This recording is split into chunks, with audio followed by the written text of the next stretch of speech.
Bonjour à toi, je suis très heureuse de te retrouver dans ce message lumière de la famille Myriam.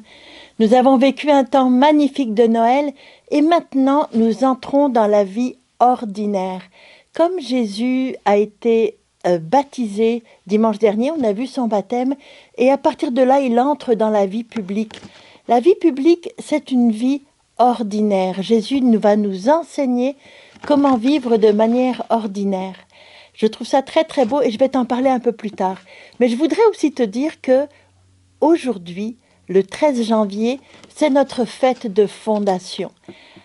Une fondation pour une mission tout à fait ordinaire. Mener une vie de famille avec Dieu au centre de notre famille spirituelle, bâtissant des liens d'unité, des liens de communion, apprenant à nous aimer les uns les autres pour aller jusqu'au bout de l'amour comme Jésus l'a fait. Une vie tout à fait ordinaire, mais une vie qui demande beaucoup. Et ça demande beaucoup, c'est vrai. Mais nous avons Jésus qui nous enseigne. Et dans l'évangile d'aujourd'hui, ce que je vois, les premières paroles, c'est Jésus se rend à la synagogue et là il enseigne. Et ce qu'on dit, c'est on était frappé par son enseignement car il enseignait avec autorité. Puis un peu plus loin, donc Jésus va guérir un homme tourmenté par un esprit impur. L'esprit obéit à Jésus, sort de l'homme, et tous sont frappés de stupeur et se demandent entre eux « Qu'est-ce que cela veut dire ?» Voici un enseignement nouveau donné avec autorité. Il commande même aux esprits impurs et ils lui obéissent. Alors l'autorité de Jésus est quelque chose qui lui est propre. Et je me suis posé la question, d'où est-ce que vient l'autorité de Jésus ? Évidemment, quand on a un doctorat, un post-doctorat, où on est très connaissant, on a autorité. Mais l'autorité de Jésus, elle vient de beaucoup plus profond qu'un diplôme. Elle vient d'une vie même, d'une expérience, d'une intimité profonde avec Dieu. Jésus est tourné vers Dieu. Et c'est le premier point qui assoit notre autorité morale. C'est que être ajusté à la volonté de Dieu. Jésus disait toujours, ma nourriture, c'est de faire la volonté de mon Père. Je ne fais rien de moi-même. Alors, il est complètement ajusté à la volonté du Père. Et jour après jour, moment après moment, il va s'ajuster, il va travailler avec son Père. Le deuxième point qui me semble fonder l'autorité de Jésus, c'est Jésus va dire « Je suis celui qui sert au milieu de vous ». Jésus est le serviteur, celui dont toute la vie est don. Nul ne lui arrache sa vie, nul ne la prend, mais c'est Jésus lui-même qui la donne. Et il la donne pour aimer, il la donne pour faire du bien, il la donne pour être au service de chacun d'entre nous. Puis un troisième point qui m'a aussi frappé dans son autorité, Jésus n'est pas celui qui juge, mais celui qui sauve. Et il sauve avec une grande sécurité parce que c'est la confiance.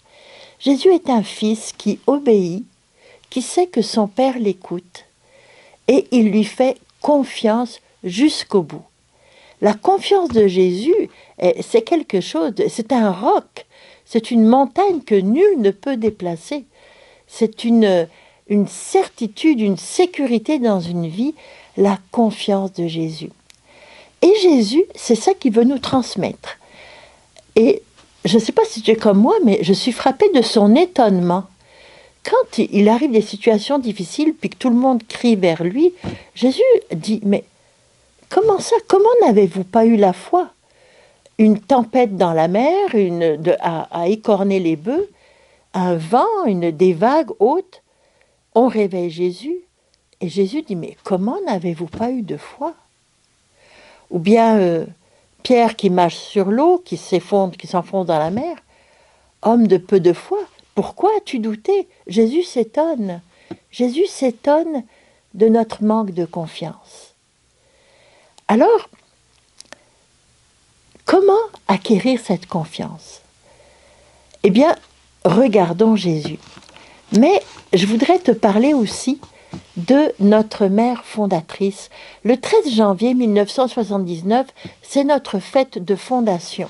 C'est la journée où Sœur Jeanne a quitté toute sa vie de sécurité, je dirais, dans son ancienne communauté, pour obéir, pour s'ajuster à la volonté de Dieu, qui était de dire oui à l'appel nouveau qu'il lui faisait en Myriam, pour cette spiritualité particulière de communion, de vivre de l'expérience de providence, de vivre d'une dépendance profonde, donc avec une confiance qui allait jusqu'à l'abandon. Et ce sont nos deux vœux, abandon et charité fraternelle, parce que l'abandon dit une confiance éperdue dans le Père, et cette confiance se traduit par un service d'amour auprès de nos frères.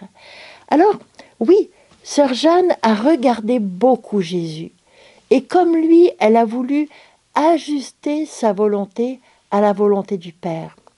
Pour être bien sûre qu'elle obéissait à un projet de Dieu, elle a recherché l'approbation de l'Église à travers son évêque, à travers le nonce apostolique, à travers tout ce que l'Église lui donnait. Elle ne voulait rien faire d'elle-même, mais elle voulait être sûre de faire la volonté de Dieu, être sûre d'ajuster sa volonté à celle de Dieu. Donc elle a été obéissante jusqu'au bout. Elle n'a pas regardé son confort ou son inconfort, elle a regardé, est-ce que je suis au service du projet?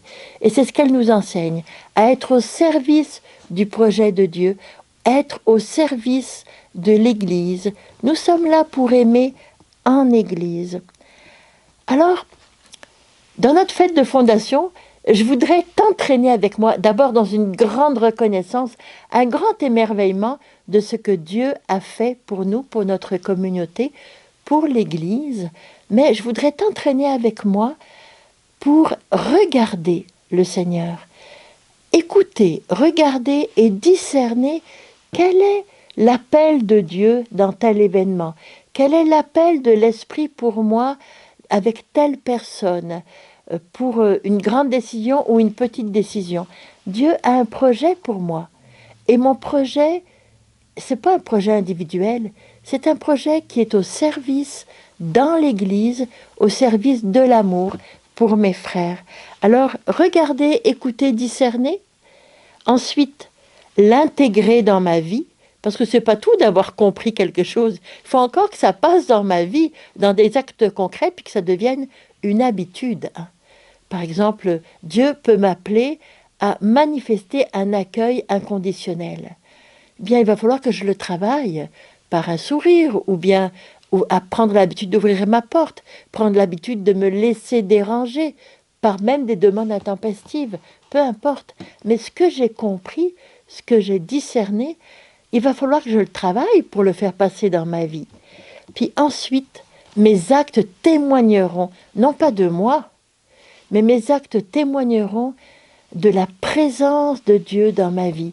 Et peut-être que d'autres auront le goût de se laisser aimer, sécuriser, entourer et conduire par Dieu, comme Jésus nous a donné le goût de le faire.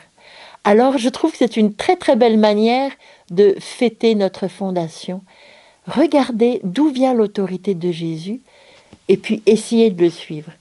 Évidemment, je n'ai pas fait quelque chose d'exhaustif, je t'ai juste donné quelques petites pistes, mais explore-les, va rencontrer Jésus maintenant, puis laisse-le te parler pour l'aimer et pour aimer le Père et pour aimer tes frères, comme il a aimé lui-même. Au revoir, passe une très bonne journée et à demain. Jésus, pas de vie.